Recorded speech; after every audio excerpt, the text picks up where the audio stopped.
Now, for more on all of this, I'm joined now by Damon Wilson. He's the Executive Vice President of the Atlantic Council. So, Damon, you were in the White House during the Georgia crisis. What more can you tell us about the kind of intelligence that US officials have access to?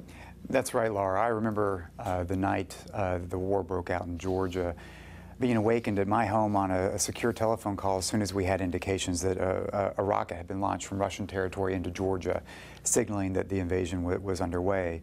So I haven't seen and am not yet aware of what U.S. intelligence officials will release, but it is clear that we have pretty sophisticated signals intelligence, radar, imagery that can give us a sense of where weapon systems were used, what kind, and the impact they've had. So US intelligence officials are saying they believe pro-Russian separatists in Ukraine probably shot down this aircraft by mistake. How is that assertion, which many have thought was the case, going to change the dynamic, do you think?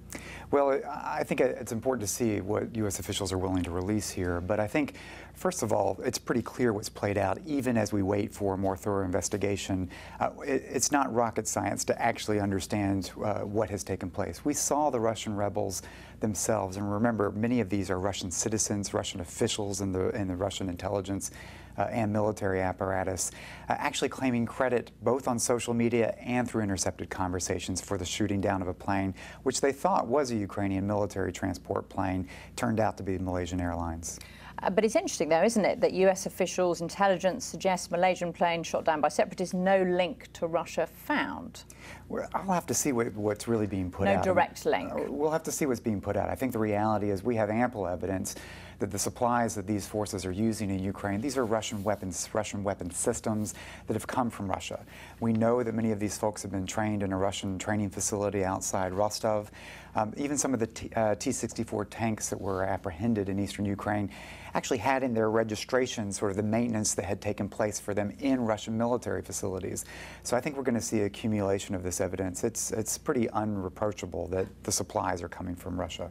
What impact do you think this is going to have on the sanctions debate over in Europe, where today they sanctioned some Russian officials and threatened harsher sanctions if Russia doesn't cooperate with the international investigation? Is this going to play into that threat of harsher sanctions at all? I think it will. I think on the one hand, we've seen a European Union that's reluctant to really move forward on sanctions, but it's clear that the attack on the airliner has had a galvanizing effect, and certainly in some of those countries that had been reluctant.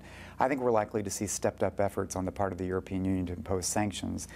The challenge here, however, is that the EU has itself almost trapped in a long process while Putin's really moved in terms of changing the facts on the ground. And he's manipulating, if you will, this cumbersome European decision-making process. And meanwhile, there are reports that there are still body parts at the site after they were all supposed to be handed over. That seems quite extraordinary. It's just atrocious. I mean, the handling of this has just been appalling and so disrespectful to those families who lost their relatives in this attack. I think it puts an urgency on actually having international control of the crash site, and OSC monitors actually in control. Damon Wilson, thank you so much for joining us. Thank you. My pleasure, Laura.